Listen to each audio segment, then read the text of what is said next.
कुछ ऐसे लोग हैं जो ईद गुज़र जाता फिर भी वो सदका फ़ित्र अदा नहीं करते।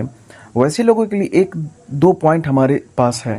पहला पॉइंट वो हदीस पाक की रोशनी में, दूसरा पॉइंट ये है कि उनके लिए सबसे बड़ा घाटा क्या है, यानी लॉस पॉइंट क्या है उनके लिए, और दो तीन मसले भी हम समझेंगे इसके ताल्लुक से, ठीक है, अकॉर्डिंग टू शरिया।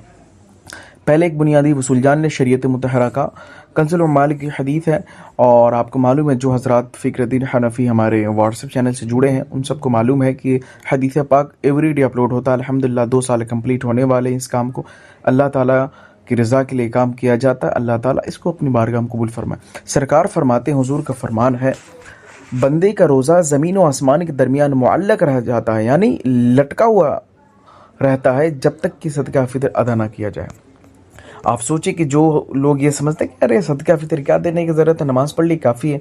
याद रहे कि जिस तरीके से शरीयत मुतहरा में हर चीज़ का एक वसूल बनाया गया, कायदा बनाया गया है, इसका भी कायदा है।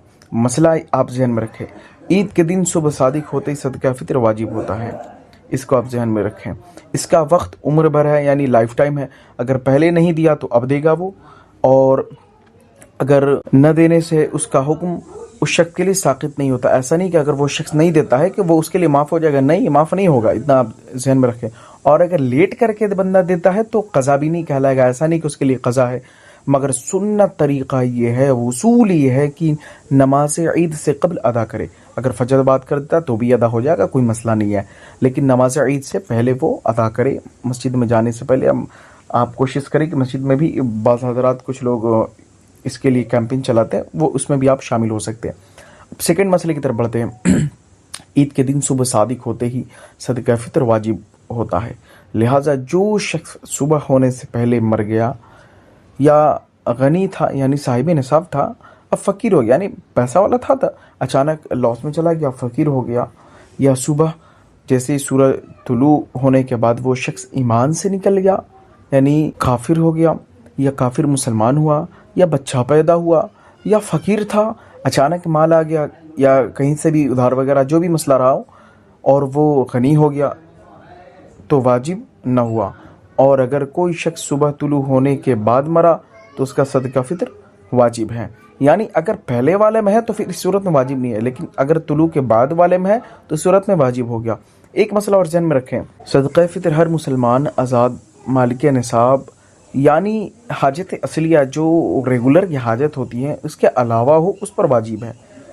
और शरीयत मुस्तफ़ा में किसी पर कड़ाई नहीं है, ऐसा नहीं किसी पर पकड़ है, ये ऐसा नहीं कि तुम पर अजाब लाहिक हो जाएगा फ़ौरन, लेकिन रब के बारगाह में हिसाब देना होगा।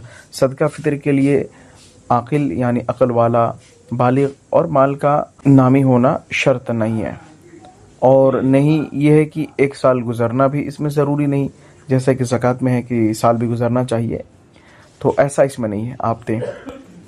एक बात जहन में रखें, बाहरी शरीयत में भी बहुत सारे मसाइल मेंशन, उनमें से एक मसला और आप जहन में रखें कि सदका फ़ितर के लिए रोज़ा रखना ये शर्त नहीं है।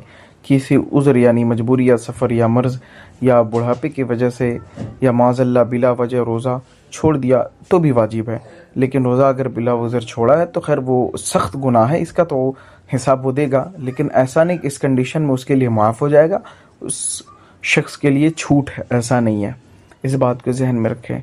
और सदका फ़ितर उन्हीं को दिया जाए जिन्हें ज़कात दे जाती है।